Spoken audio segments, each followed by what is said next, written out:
Puss in Boots. Once upon a time, a poor miller had 3 sons. When he died, all that he left behind was a mill, a donkey and a cat. One day, the elder brothers took the donkey and mill, and left the youngest brother alone. My brothers can make a fine living, but what about me? I'm stuck with Puss, said Marquis, the youngest brother. Puss had been listening. He stretched and yawned loudly. Now, you won't have to worry when I'm around, Puss said.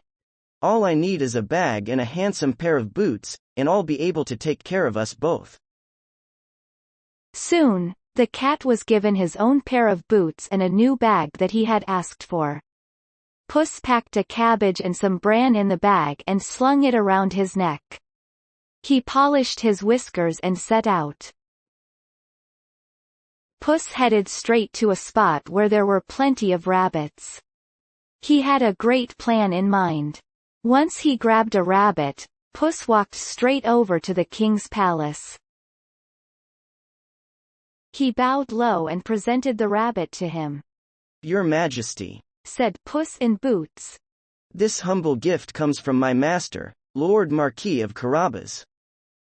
What a beautiful gift, said the king, who loved roasted rabbits. The next time, Puss managed to catch a brace of partridges and took them to the king once again. This is wonderful. Tell your master I'm very pleased, said the king, who loved partridge stew more. Puss knew just when and where the king would be out riding in his carriage with his daughter. One day, Puss took Marquis down to the riverside and spoke to his master. Today could be your lucky day. Go bathe in the river. Quickly, Puss hid his master's clothes behind the rocks. Help! My master is drowning. Somebody save him. Puss wailed. The king recognized Puss at once. The king jumped out of his carriage. Go and save him quickly, the king said to his servant. Puss said to the king, Your Majesty, some nasty thieves have stolen my master's clothes. Is that so? Don't worry, I'll find a suit for him, said the king. Puss invited the king to the Marquis's castle.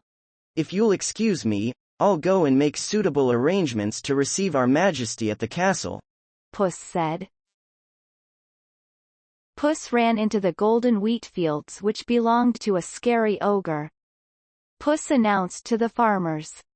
Tell the king these fields belong to the Marquis of Carabas.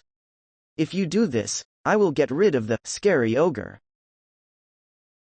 Then Puss ran to the ogre's castle, where he caught Puss. He said, How dare you come to this castle?